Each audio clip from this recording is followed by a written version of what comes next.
दानिश कुतुब में खुश आमदीद। आज हम रियॉन हॉलिडे की किताब डिसिप्लिन इज डेस्टिनी की रोशनी में बात करेंगे सेल्फ कंट्रोल यानी खुद पर काबू पाने की ताकत की। क्या कभी ऐसा महसूस होता है कि अपने ही जज्बात या ख्वाहिशात हमारी असल सलाहियतों के रास्ते में रुकावट बन जाते हैं? अगर हाँ, तो आज का ये तज्जिया इसी मसले का हल पेश करने वाला है।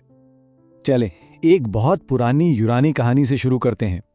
जब देवता हरक्यूलिस एक दोराहे पर पहुंचा तो उसके सामने दो रास्ते आए और हर रास्ते पर एक देवी उसका इंतजार कर रही थी। एक रास्ते पर जो देवी खड़ी थी उसने हरक्यूलिस को एक इंतहाई आसान जिंदगी की पेशकश की। एक ऐसी जिंदगी जहां उसे कभी कोई कमी, कोई दुख, खौफ या तकलीफ महसूस नहीं होगी। बस लामैतनाई खुशी और आराम ही आराम होगा। लेकिन दूसरे रास्ते पर एक और देवी थी, बिल्कुल सादा लिबास में। उसने एक लंबे और मुश्किल सफर का वादा किया जो कुर्बानियों से भरा होगा, लेकिन यह सफर एक देवता के शायाने शान होगा और इसके आखिर में हकीकी अजमत मिलेगी। अब देखें, यह इंतखाब सिर्फ हरक्यूलिस के लिए नहीं था, यह हम सब की रोजमर्रा जिंदगी का हिस्सा है। हर सुबह जब अलार्म बजता है तो यही दो रास्ते हमारे सामने होते हैं। एक है आसान रास्ता चुनना, स्नूज बटन दबाना और थोड़ा और आराम कर लेना, या फिर मुश्किल फैसला करना, बिस्तर से बाहर निकलना और अपने मकासद की तरफ कदम बढ़ाना। इंतखाब हर एक का अपना है। ठीक है, तो आइए इसमें गहराई से उतरते हैं। आज के सफर का रोड मैप कुछ यूं है। पहले हम अजमत की बुनियाद को समझेंगे, फिर जिस्म पर उबूर हासिल करने की बात करेंगे, इसके बाद दिमाग को काबू करना, फिर रूह पर हुक्मरानी और आखिर में ये जानेंगे कि नज़्म ज़ब्त से हकीकी आज़ादी कैसे हासिल होती है। तो हमारा पहला हिस्सा है अज़मत की बुनियाद। देखें, नज़्म ज़ब्त को अपनाने से पहले यह समझना बेहद ज़रूरी है कि ये असल में है क्या।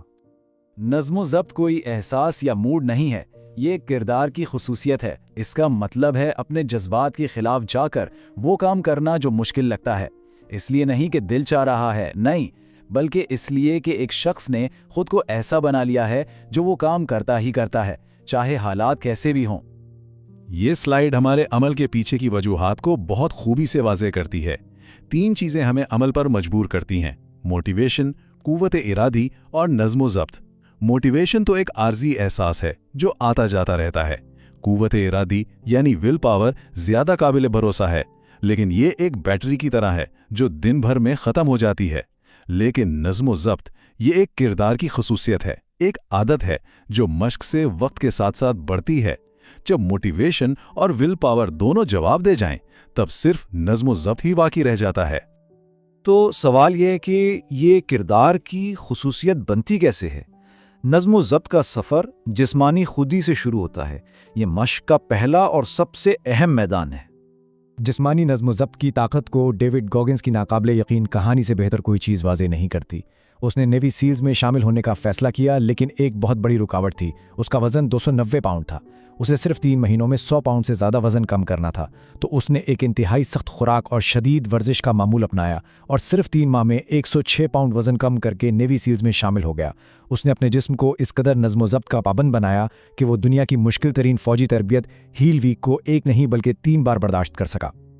कदीम स्टोइक्स इस असूल पर पुख्ता यकीन रखते थे। वो कम खाते और सख्त वर्जिश करते थे। ये सब दिखावे के लिए नहीं था, बल्कि अपने जिस्म के जरिए मुश्किलात को समझने के लिए था। वो जानते थे कि जब जिस्म को सख्त बनाया जाता है तो दिमाग खुद ब खुद सख्त हो जाता है। जिस्मानी मजबूती दरअसल दिमागी मजबूती पैदा करने का एक बेहतरीन जरिया है। टोनी मॉरिसन की जिंदगी पर गौर करें। सुबह सवेरे उठने का एक सादा सा नज़्म ज़ब्त जो कि एक जिस्मानी अमल है, उनके शानदार करियर की बुनियाद बना। वो 2 बच्चों की अकेली माँ थीं, एक कुल वक्ती मुलाजमत करती थीं, लेकिन उन्होंने लिखने के अपने ख्वाब को पूरा करने के लिए रोज़ाना सुबह का वक्त निकाला। इसी नज़्म ज़ब्त ने उन्हें नोबेल इनाम याफ्ता मुसन्निफ़ा बनाया। आज की जदीद जिंदगी ने सब कुछ आसान बना दिया है, लेकिन यह आराम एक नशा भी बन सकता है।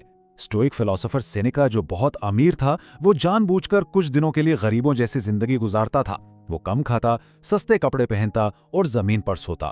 वो ऐसा इसीलिए करता था ताकि जिंदगी की गैर मुतवक्का मुश्किलात के लिए खुद को हर वक्त तैयार रख सके। तकलीफ को जानबूझकर गले लगाना हमें कमजोर नहीं बल्कि नाकाबिले तस्कीर बनाता है। अब आते हैं हमारे तीसरे हिस्से की तरफ, दिमाग को काबू करना। जिस्म को नज़्म ज़ब्त का पाबंद बनाने के बाद अगला और सबसे अहम मैदान जंग इंसान का अपना दिमाग है। आजकल लोगों को मुतासिर करने वाला सबसे बड़ा जहनी वायरस परफेक्शनिज्म यानी कामिलियत पसंदी है। ये कोई खूबी नहीं बल्कि एक तबाहकुन कुव्वत है जो हमें काम शुरू करने ही नहीं देती। मशहूर रकासा मार्था ग्रैहम की मिसाल ने, वो एक डांस को परफेक्ट बनाने की कोशिश में इस कदर उलझ गईं कि वो मायूसी का शिकार हो गईं। हालांकि उनके साथी रक्कासों को वो काम पहले ही शानदार लग रहा था। परफेक्शनिज्म ने उन्हें आगे बढ़ने से रोक दिया। तो इसका इलाज क्या है? मिकदार पर तवज्जो देना, क्वालिटी पर नहीं। 2 दहाइयों के दौरान शेक्सपियर ने 37 ड्रामे और 154 सोनेट्स लिखे। वो हर बार एक शाहकार बनाने का इंतजार नहीं करता रहा, वो बस लिखता रहा और इसी अमल से अजमत पैदा हुई। ये चार्ट पाब्लो पिकासो के काम के हजम को जाहिर करता है, जो इस ख्याल को मजीद तकवीत देता है कि अजमत मिकदार से पैदा होती है। पिकासो ने अपनी जिंदगी में 1800 से ज्यादा पेंटिंग्स, 1200 मुजस्समे और 12,000 से जायद ड्राइंग्स बनाई। मतलब अजमत का राज ज्यादा काम करने में है, ना कि सिर्फ कामिल काम करने के इंतजार में बैठे रहने में। मिकदार के अलावा एक और आदत जो जहनी नज़्म ज़ब्त को बुलंद करती है वो है हर रोज हाजिर होना, बस काम शुरू करना, चाहे एहसासात कुछ भी हों। कामयाबी उन लोगों को नहीं मिलती जो बेहतरीन लम्हे का इंतजार करते हैं, बल्कि उन लोगों को मिलती है जो इंतजार नहीं करते, वो बस काम करते हैं। मुस्तकिल मिजाजी आपको 90% लोगों से आगे रखती है। जैसा कि थॉमस एडिसन ने कहा था, वो सिर्फ अपनी लैब में काम करते रहते थे, इस इंतजार में नहीं कि कब कोई नया ख्याल आएगा। तो अब हम आ गए हैं चौथे हिस्से पर, रूह पर हुक्मरानी। हमने जिस्म और दिमाग को तो नज़्म ज़ब्त का पाबंद बना लिया, लेकिन हतमी चैलेंज नज़्म ज़ब्त की सबसे आला तरीन शक्ल रूह को काबू करने में है। रूह के सतह पर नज़्म ज़ब्त का बुनियादी फ़लसफ़ा इस एक कौल में पिनहान है, दूसरों के साथ रवादार रहो और अपने साथ सख्त रहो। चलें इसे रोमन सेनेटर कैटो द यंगर की मिसाल से समझते हैं, जो अपने सख्त उसूलों के लिए मशहूर थे। केटो एक इंतहाई नज़्म ज़ब्त वाली जिंदगी गुजारते थे। सादा कपड़े पहनते, नंगे पांव चलते। इसके बिल्कुल बरक्स उनका भाई ऐशो इशरत में डूबा रहता था। लेकिन कीटो ने कभी अपने भाई पर तनकीद नहीं की, कभी उसे जज नहीं किया। वो उससे गैर मशरूत मोहब्बत करते थे। ये मवाजना इस बात को उजागर करता है कि हकीकी नज़्म ज़ब्त खुद पर काबू पाना है, ना कि अपने मेयार दूसरों पर मुसल्लत करना। नज़्म ज़ब्त का मतलब ये हरगिज़ नहीं है कि इंसान कभी नाकाम नहीं होगा। इसका असल मतलब यह है कि जब जिंदगी गिरा दे तो क्या वापस उठने की ताकत है। चैलेंजेस और शिकस्तें तो आएंगी ही, असल बात यह है कि उन पर रद्द-ए-अमल क्या जाहिर किया जाता है। बॉक्सर फ्लॉयड पैटरसन की कहानी इसकी बेहतरीन मिसाल है। 1959 में वो अपना हैवीवेट टाइटल हार गए और 7 बार नॉकडाउन हुए। ज्यादातर लोगों के लिए ये करियर का खात्मा होता, लेकिन एक साबिक हरीफ के खत ने उनमें नई रूह फूंक दी। उन्होंने अपनी गलतियों का तजज़िया किया, सख्त तरबियत की और ठीक 1 साल बाद उसी मुकाबिल को शिकस्त देकर तारीख रकम की। वो अपना टाइटल दोबारा हासिल करने वाले पहले हैवीवेट बॉक्सर बने। ये है नज़्म ज़ब्त। और अब हमारा आखिरी हिस्सा, नज़्म ज़ब्त की आज़ादी। आइए इन सबको एक साथ लाते हैं और इस सफ़र के हतमी मकसद को समझते हैं। आखिर में याद रखें, नज़्म ज़ब्त कोई बोझ नहीं है, ये आज़ादी का रास्ता है। अपने जिस्म, दिमाग और रूह पर काबू पाकर इंसान सख्त गिर नहीं बनता, बल्कि अपनी ख्वाहिशात, अपने खौफ और दूसरों के फैसलों की गुलामी से आज़ाद हो जाता है। और यही तो हकीकी आज़ादी है।